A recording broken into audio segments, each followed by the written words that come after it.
ओम शांति। 24 मई 2022 के ईश्वरीय महावाक्य सुनते हैं। आज बाबा कहते हैं, मीठे बच्चे, बाप ही सतगुरु के रूप में तुम बच्चों से गारंटी करते हैं, बच्चे मैं तुम्हें अपने साथ वापस ले जाऊंगा। यह गारंटी कोई देहधारी कर न सके। क्योंकि आपने सुना है, गांव में जब भी मैं कहीं सेकंड चित्र समझाता हूँ तो यही बताता हूँ ना कि उस परम धाम में आत्मा स्वयं जा नहीं सकती और उस परम धाम में कोई भी देहधारी जा नहीं सकता। गुरु गोसाई इत्यादि तो कल भी शरीर छोड़ सकते हैं, उनके शिष्य भी शरीर छोड़ सकते हैं। गुरु पहले छोड़ सकते हैं, शिष्य बाद में छोड़ सकते हैं। तब क्या वो क्या कोई परम धाम में जा सकते हैं? क्या उनको कोई मुक्ति मिल सकती है? तो इन सारी भ्रांतियों से भी हमें दूर निकालना है। इसीलिए बाबा ने कहा कि मैं गारंटी करता हूं कि कोई भी देहधारी तुम्हें वहां ले नहीं जा सकता। आज का प्रश्न है कि तुम बच्चे यह कथा जो सुन रहे हो, यह कब पूरी होगी? ये ज्ञान कथा है, वो भागवत कथा है, वो रामायण की कथा है, और ये कौन सी है? ज्ञान कथा। तो ज्ञान कथा, बाबा कहते हैं ये कथा जो तुम सुन रहे हो वो भी कौन सी ज्ञान कथा है कि मुक्ति और जीवन मुक्ति में जानना और उसके बारे में लोगों को बताना और वहां जाना, ये है ज्ञान कथा। बाकी कथाएं तो भक्ति की हैं, जिसमें हम देह और देह की दुनिया के बारे में, जो कि भक्ति का मतलब ही है कि किसी देवी और देवता के चरित्र की एवं उनकी लीलाओं का गुणगान करना और वर्णन करना, ये भक्ति कहलाता है। तो वो है भक्ति की कथाएं और ये है ज्ञान कथाएं। तो ज्ञान कथा हमें कहाँ ले जाती है? मुक्ति और जीवन मुक्ति में। लेकिन कैसे जाएंगे? ये कथा कब पूरी होगी? तो बाबा कहते हैं जब तुम फरिश्ते बन जाएंगे। जब तुम फरिश्ते बन जाएंगे, कथा सुनाई जाती है पतित को। जब पावन बन गए तो कथा की दरकार नहीं। जब पावन बन गए तो कथा की दरकार नहीं। इसीलिए सूक्ष्म वतन में पार्वती को शंकर ने कथा सुनाई, ये कहना ही गलत है। क्यों? कि सूक्ष्म वतन में तो केवल मूवी, साइलेंस में टॉकी। तो बाबा कहते हैं जब शरीर, जब हमारा हड्डी और मांस के सहित होता है, तब ना हम किसी बात को सुन सकते हैं, तो वार्तालाप कर सकते हैं। लेकिन कहते हैं कि शंकर ने सूक्ष्म वतन में पार्वती को कथा सुनाई, तो क्या वो बैठ करके क्या अकेले उन्हीं को कथा सुनाएंगे? क्या उन्हें मालूम था कि पार्वती फिर धरती पे आकर के इस समस्त जगत के कल्याण के लिए वो कथा सुनाएंगे? तो वो अकेली ही पार्वती नहीं थी। बाबा ने कहा कि तुम सब कौन हो? पार्वतियां हो। तो दूसरा प्रश्न है कि शिव बाबा की महिमा में कौन से शब्द राइट है और कौन से रॉन्ग है? उत्तर है कि शिव बाबा को अभुक्ता, अशोचता, करण करावनहार कहना राइट है। बाकी अकर्ता कहना राइट नहीं, क्योंकि वह पतितों को पावन बनाते हैं। इसलिए परमात्मा को करता है। गीत है, छोड़ भी दी आकाश सिंहासन। आगे क्या है? छोड़ भी दे आकाश सिंहासन, आया, यानी वो आकाश छोड़ करके कहाँ आता है? आया देश पर आए। ओम शांति। यह है बच्चों की पुकार कि बाबा अभी आ जाओ, क्योंकि हम फिर से रावण राज्य में दुखी हैं।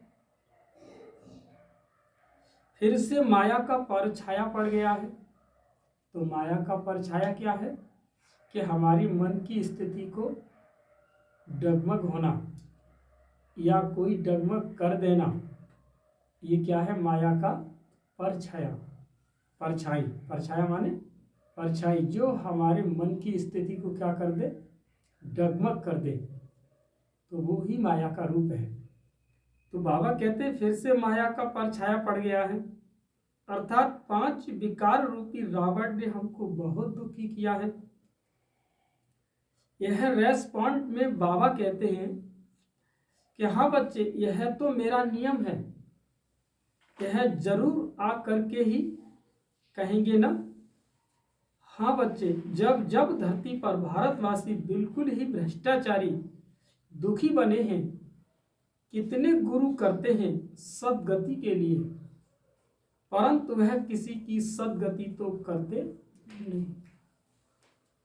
सभी अंधों की लाठी तो एक प्रभु ही है। पहले पहले बाप जन्म देते हैं, अर्थात एडॉप्ट करते हैं। गुरु सदगति करते हैं, अभी न कोई सदगति करते हैं, न कोई बाबा है। अभी तुम कहते हो कि परम पिता परमात्मा हमारा बाबा भी है और गुरु भी है। वो हमारा बाबा और गुरु भी है। उस एक को ही सतगुरु, सत बाबा कह सकते हैं। वो है सत बाबा, उनको सुप्रीम कहा जाता है। सतगुरु भी है, साथ में ले जाते हैं। गारंटी है, और कोई गुरु गारंटी कभी नहीं करेंगे कि हम तुम आत्माओं को वापस ले जाऊंगा, क्योंकि आज तक इस धरती पर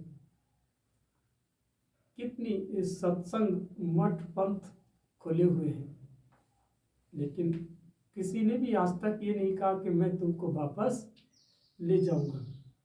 वह जानते ही नहीं,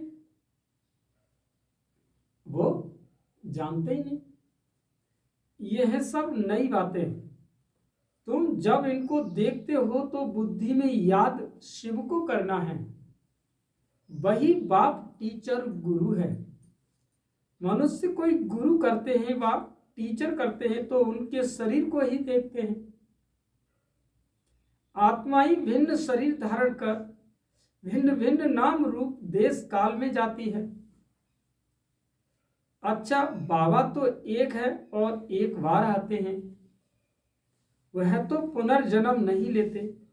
संस्कार तो आत्मा में है। वह जब शरीर धारण करेगी तब वर्णन होगा ना, तब वर्णन होगा ना। तुम बच्चे बाप की महिमा गाते हो, वो निराकार है, कभी साकार शरीर लेते नहीं है। शिव का अपना शरीर तो होता नहीं, परंतु ज्ञान का सागर पतित पावन है, सतगुरु है, बाबा भी है, राजयोग भी सिखलाते हैं। जो ब्रह्मांड का सारे विश्व का मालिक है, वही स्वर्ग का मालिक बनाएंगे ना। शरीरधारी तो बना न सके, सिवाय बच्चों के बाप को कोई जानते ही नहीं। तुम कहेंगे कि परमात्मा हमको पढ़ाते हैं, तो कहेंगे यह तो कोई शास्त्रों में नहीं है कि निराकार परम पिता परमात्मा शरीर में आते हैं। ये शास्त्रों में नहीं लिखी है ये बात कि परमात्मा कैसे दिव्य तन का आधार लेता है। ये शास्त्रों में नहीं है। अगर शास्त्रों में अगर लिखी होती तो इतने गीता के खंडन नहीं होता, क्योंकि गीता में कहा तभी तो लोग समझ बैठे, मनुष्य समझ बैठे कि गीता में ज्ञान देने वाले कौन है? श्री कृष्ण है। लोगों को पता नहीं था किस तरह से वो मानव के तन का आधार लेता है। अरे शिव जयंती गाई जाती है, गीत में भी है कहा रूप बदल कर आओ, तो वह किस शरीर किस रूप में आया? तुम्हारा तो यह कर्म बंधन का शरीर, क्योंकि न जाने कितनी आत्माओं के साथ हम बच्चों के क्या बने हैं, कर्म बंधन है। और कर्म बंधन से आत्मा कभी भी मुक्त नहीं हो सकती, कितनी भी अखंड तपस्या कर लो। क्योंकि आजकल तो संत महापुरुष ये कहते हैं कि हम तपस्या से क्या करेंगे, अपने संकल्प को इतना शांत और वो कर देंगे कि हमें इस दुनिया में आना ही न पड़े। आखिर में आपके अंदर ये वेदना पैदा ही क्यों हुई कि हम इस धरती पर दोबारा ही न आए? ये वेदना का कारण क्या बना? जब कोई ना कोई कारण बना होगा तब ना आपने ये सोचा कि हम धरती पर लौट के आना ही नहीं चाहते। क्यों? या तो आप दुखी हुए हैं तब ना आपने ऐसा कहा है। तो जब दुखी हुए तो कर्म बंधन तो वही दुख से ही बन गया ना, तो आप कैसे इस धरती पर वापस नहीं आएंगे? हाँ, वो एक अलग बात है कि आपकी साधना इतनी फलीभूत हो गई या आप यहाँ तक पहुँच गए तो उस साधना का फल तो आपको मिलेगा ही, क्योंकि आप मुक्त कभी नहीं हो सकते। क्योंकि इस सृष्टि के रंगमंच पर कोई भी चीज अपना अस्तित्व को खोती नहीं है। तो भला चेतन सत्ता आत्मा अपने अस्तित्व को कैसे खो सकती है? अच्छे कर्म से अच्छा पद, बुरे कर्म से बुरा पद मिलता है। इनके लिए तो ऐसा नहीं कहेंगे। मनुष्य तो पुनर्जन्म जरूर लेते हैं, बाप नहीं लेते। उसने इस शरीर में प्रवेश किया है। बताते भी हैं कि शिव बाबा ब्रह्मा द्वारा स्थापना करते हैं। शिव तो निराकार हुआ और ब्रह्मा द्वारा कैसे करते हैं? क्या ऊपर से प्रेरणा देते हैं कि पतित दुनिया में आते हैं तो किस शरीर में आवे जो राजयोग सिखावे? ऐसा तो नहीं है कि परमात्मा भाई से किरणों की तरंगे देकर के उनको प्रेरित करता हो। वो जब आता है तो किसी के दिव्य तन का आधार लेकर के, मैंने कई बार लिखा है कि इस अरावली की पर्वत श्रृंखलाओं की गोद में एक महामानव के तन का उस परमात्मा ने क्या लिया? एक आधार लिया। तब जाकर के हम बच्चों को अपने मुखार बिंद से क्या कहलाए? बच्चे, मेरा नाम उसने रखा है ब्रह्मा, तो फिर मैं इस साकार तन से तुम बच्चों का नाम रखता हूं ब्रह्मा कुमार और ब्रह्मा कुमारी। तब इस सृष्टि की रचना का कार्य शुरू हुआ और सब देहधारी गुरु का नाम बताएंगे। तुम जानते हो कि निराकार शिव बाबा हमारा है। पहले तो बाबा जन्म देने वाला चाहिए ना। शिव बाबा प्रजापिता ब्रह्मा द्वारा एडॉप्ट करते हैं। प्रजापिता को कुक से तो इतने बच्चे हो न सके। प्रजापिता ब्रह्मा के तो अथाह बच्चे हैं। ब्राह्मण कुल बहुत बड़ा है, जो ब्राह्मण फिर देवता बनेंगे। जब देवता बनेंगे तो एडॉप्शन नहीं होगी, एडॉप्शन अभी है। कितने ब्राह्मण हैं?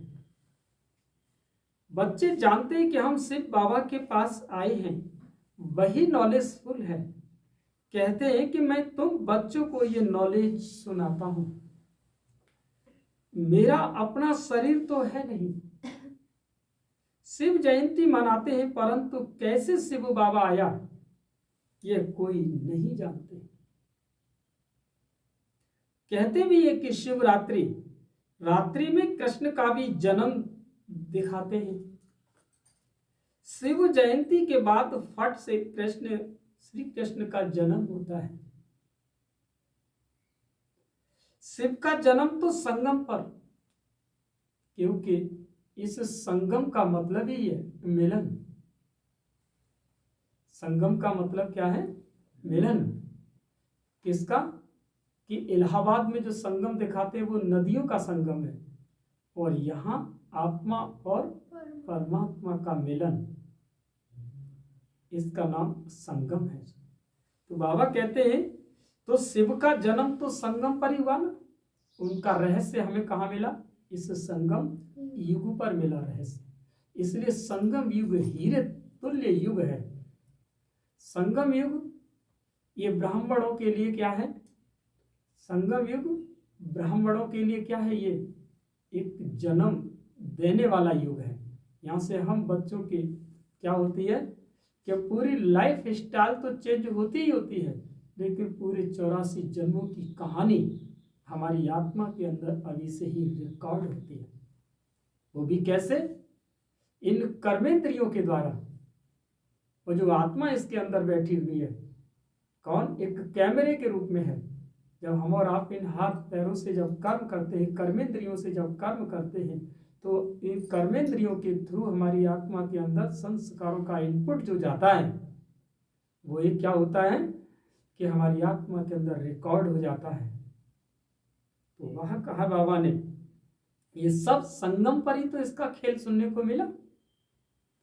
तो ब्रह्मा की रात जब पूरी हो फिर दिन शुरू होता है, उसी संगम पर बाप आते हैं। ये है बेहद की रात्रि और वो है हद की। आधा कल्प दिन और आधा कल्प रात। भक्ति मार्ग में धक्के ही खाते रहते हैं, भगवान मिलता नहीं, तो अंधियारा ठहरा ना। क्योंकि भक्ति मार्ग माना, अभी बताया ना कि भक्ति माना किसी देवी देवताओं के चित्र के बारे में पूजा पाठ करना, जानना, उसके दर्शन करने जाना। तो बाबा कहते भक्ति में तो भगवान मिला नहीं ना, हमारे अंदर तड़प थी ना कि शांति मिले, सुख मिले, लेकिन उनसे वो चीज जब नहीं नजर आई, तब भगवान ने आकर के खुद कहा कि तुम जिसे ढूंढ रहे थे, तुम जिसके लिए दर्शन करने के लिए गए थे, वो तो मैं हूं। मैं ही तुम्हें कौन देने वाला हूं? शांति और सुख देने वाला हूं। तो बिल्कुल ही बुद्धिहीन है। गाते हैं कि परम पिता परमात्मा ऊपर है, फिर कहते हैं कि तीर्थ यात्रा पर भी भगवान मिलेगा, दान पुण्य से भी मिलेगा। कितना समय तुमने धक्के खाए हैं, अनेक मतें हैं, इसीलिए कहा जाता है भक्ति मार्ग है ब्रह्मा की रात। धक्के खाते खाते दुर्गति को पाकर पाप आत्मा बन पड़े हैं। विकार से पैदा होने वालों को ही पाप आत्मा कहा जाता है। तुम ऐसे तो नहीं कहेंगे कि श्री कृष्ण कोई विकार से पैदा हुए, नहीं, वह तो योग बल से पैदा होते हैं। इन बातों को तुम भारतवासी गृहस्थ धर्म वाले जानते हो, सन्यासी नहीं जानते, न मानते हैं। बाप कहते हैं लाडले बच्चे, सतयुग में तुम पवित्र प्रवृत्ति मार्ग में थे, फिर पुनर्जन्म लेते लेते पतित भी बनते हो।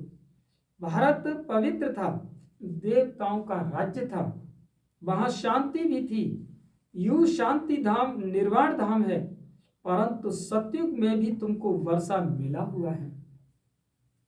इसीलिए कहां वहां भी कभी अशांत होते नहीं, इसलिए वहां कभी अशांत होते नहीं। एक दो को दुख दे कभी अशांत नहीं करते, कोई भी किसी को दुख नहीं देते। यहां तो बच्चे भी मां बाप को दुख दे अशांत करते हैं, बच्चे भी। अभी तुम शांति के सागर से वर्षा ले रहे हो। जो परमात्मा कौन है? गुणों का सागर, शांति का सागर, आनंद का सागर, प्रेम का सागर, उससे हम बच्चे क्या ले रहे हैं? वर्षा ले रहे हैं। माना वर्षा का मतलब ही है कि उससे प्राप्ति और संबंध से हम क्या प्राप्त कर रहे हैं। वहां कोई लड़ाई झगड़ा नहीं होता, यहां भी तुम्हारी वह अवस्था चाहिए। आपस में लू पानी नहीं होना चाहिए। छोटी छोटी बातों पर मन के अंदर खिन्नता होना, माना हमारे संस्कार बहुत ही कैसे नाजुक बन जाएंगे, ये आगे चल करके आपके लिए ही कष्टदायी होंगे। इसलिए छोटी छोटी बातों पर क्या नहीं करना चाहिए मन को, क्योंकि सारा खेल किसके ऊपर है? मन के ऊपर है। इसलिए मन को सदा कैसा रखना है? शांत। और तुमने छोटी छोटी बातों पर इसे खिन्नता पैदा की, तो ये इसकी हैबिचुअल बन जाएगा। ये फिर इसको, इस हैबिट को खत्म करने के लिए आपको स्पेशल योग करना होगा। जो प्राप्ति हम जहाँ के लिए करने जा रहे हैं, वो हमें टाइम इधर देना होगा। इसीलिए जब हमको मालूम है कि हमारा टारगेट, हमारा एम्स वहाँ है, तो हम पहले से ही सतर्क रह करके क्या करना है? अपने लक्ष्य की ओर आगे बढ़ते जाना है। इसीलिए बाबा कहते हैं कि अपने स्वमान से अपने चरित्र का निर्माण करो। तो बाबा कहते हैं कि पहले पहले तो ये निश्चय करना चाहिए कि बेहद का बाप आया हुआ है कि हमको दुख की दुनिया से घर ले जाएंगे। सतयुग में तो बाप आते ही नहीं, यहाँ आकर इन खिड़कियों से, नयनों से तुमको देखते हैं कि ये शरीर रूपी क्या है, हमारे नेत्र क्या है, खिड़कियां हैं। इनकी आत्मा भी देखती है, शिव बाबा भी देखते हैं। एक शरीर में दो आत्माएं कैसे हो सकती हैं? मनुष्य नहीं मानेंगे। अरे तुम ब्राह्मण खिलाते हो, पति की अथवा बाप की आत्मा को बुलाते हो, वो आकर के बोलती है। उनसे पूछते हो तो दो आत्माएं हुई ना। बाबा कहते हैं कि वो आत्माएं आकर बैठती नहीं, यहाँ हो न सके। बाप को तो अपना शरीर है, यही नहीं। वह तो आ सकता है ना, जब उसका शरीर नहीं है तो वो आएगा, वो किसी न किसी का आधार लेगा। देखिए ना, वैसे लोग गांव में भी और कहीं भी बाजारों में भी देखिए ना, ओझा के पास जाते तो वो क्या कहता है कि इनके ऊपर आत्मा ने प्रवेश किया है ना। तो इसका मतलब जब वह भौतिकता में जब किसी के ऊपर भूत प्रेत आ सकता है तो ये तो परम आत्मा है, वो नहीं किसी का आधार ले सकती। तो 5000 वर्ष पहले भी हमने ऐसे कहा था कि साधारण बूढ़े तन में भागीरथ अर्थात भाग्यशाली रथ में आता हूं। जरूर मनुष्य तन में आएगा ना, कि बैल पर आएगा। सूक्ष्म वतन में शंकर के आगे बैल कहां से आया? बोलो, बैल तो धरती पर ही चलते हैं, तो सूक्ष्म वतन में कहां से बैल पहुंचेगा? तो ये सब बातों को बड़ी गहराई से समझना है। अगर शंकर की अथवा शंकर पार्वती की पूजा करते तो मैं साक्षात्कार करा देता हूं। अगर शंकर की अथवा पार्वती की लोग क्या करते हैं, मनुष्य पूजा पाठ कराते हैं, करते हैं, तो वो बाबा कहते हैं मैं उनको साक्षात्कार करा देता हूं। बाकी यह दिखाया है कि शंकर ने पार्वती को कथा सुनाई, ये सब गलत है, झूठ है। शंकर क्यों कथा सुनाएंगे? सूक्ष्म वतन में तो दरकार ही नहीं। तुम फरिश्ते बन जाएंगे तब कथा पूरी होगी।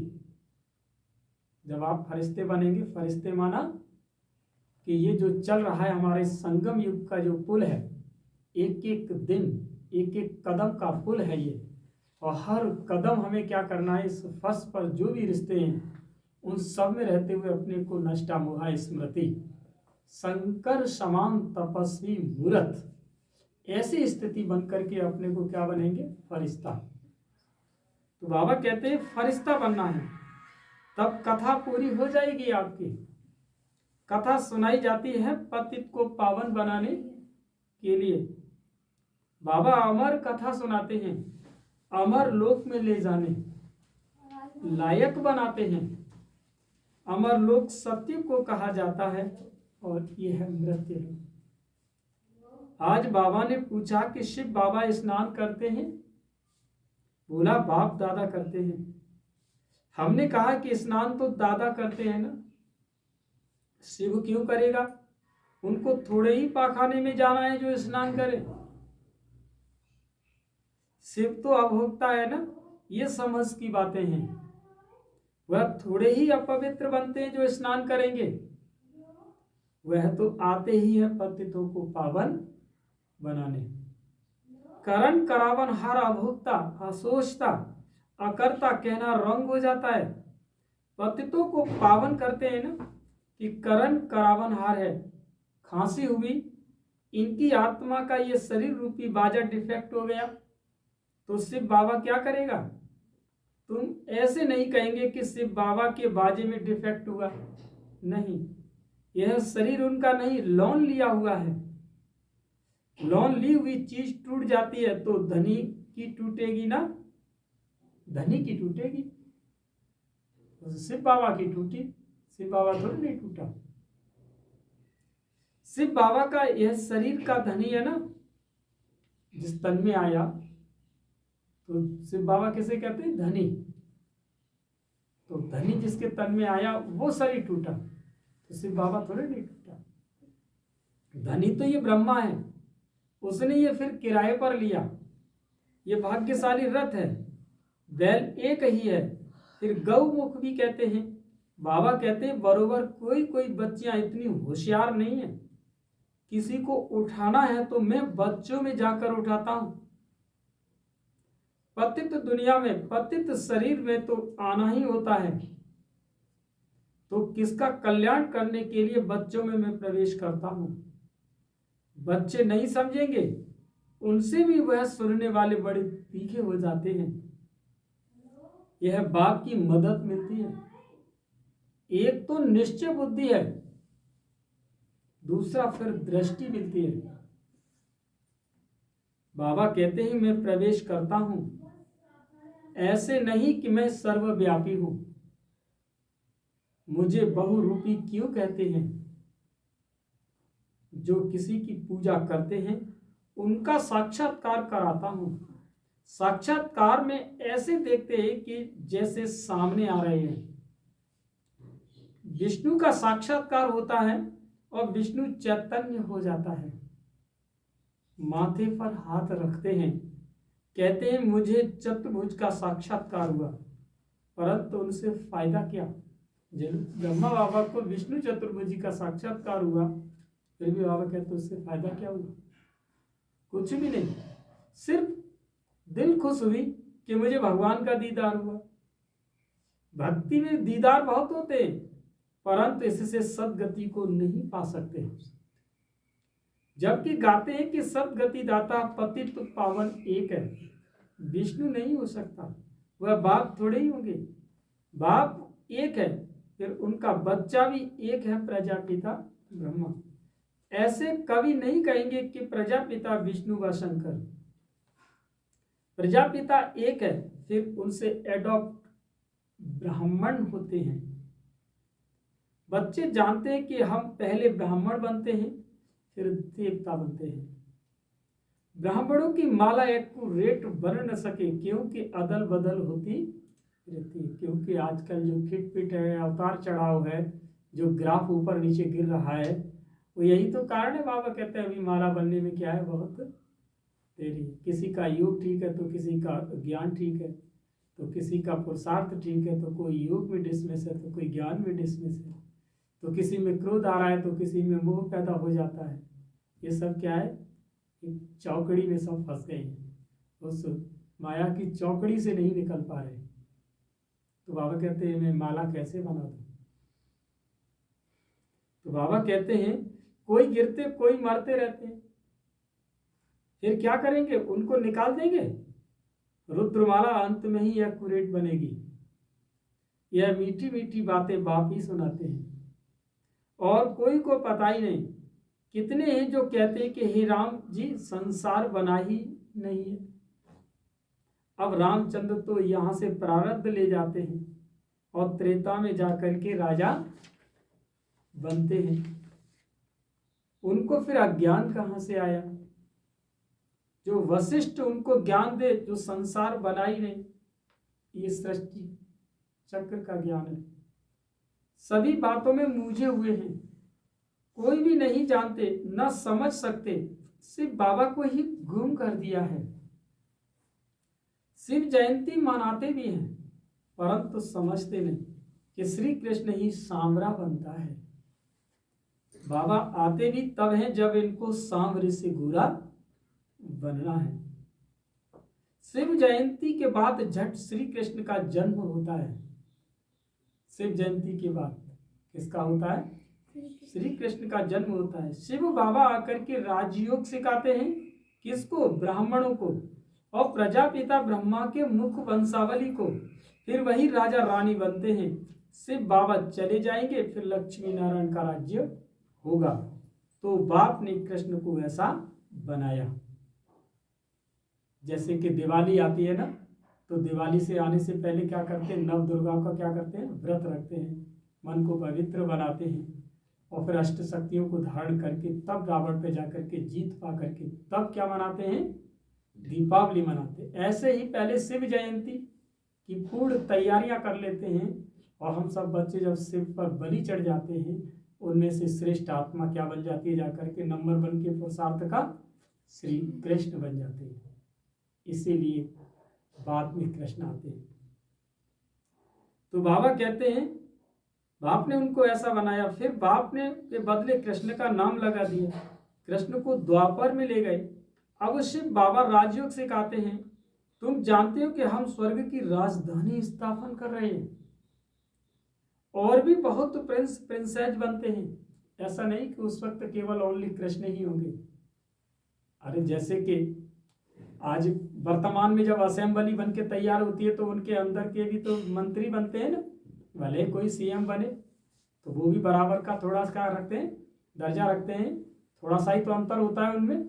ऐसे ही सतयुग में बाबा कहते हैं कि नंबर 1 पुरुषार्थ की आत्मा के 7 नंबर कुछ माइनस नंबर के होते हैं ना, वो उन्हीं के साथ में जाकर के वो भी राज्य पद के अधिकारी बनते हैं। संगम युग और सतयुग का किसी को तो पता ही नहीं। मैं आता ही हूं कल्प के संगम पर। उन्होंने फिर युगे युगे कह दिया, सो भी 4 युग होते हैं और द्वापर के बाद कलयुग होता है। फिर उस द्वापर युग में आकर के क्या करेंगे? उतरती कला में सबको जाना ही है।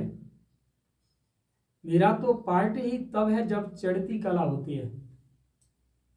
सूरज का तो ढलना ही है, निकलना है और ढलना ही है, और उस ढलने में सबको उस गर्मी का एहसास कम और ज़्यादा होना ही है। इसी तरह से बाबा कहते हैं कि सबको उतरती कला में जाना है, इनको तो नीचे उतरना ही है। तुम बच्चों को 84 जन्म पूरे करने हैं। ऊंचे तो ऊंचे है ब्राह्मण वर्ण, ब्राह्मण फिर देवता क्षत्रिय, यह वर्ण भी भारत में ही गाए जाते हैं। विराट रूप का चित्र बनाते हैं, उनमें ब्राह्मणों को और शिव को गुम कर दिया।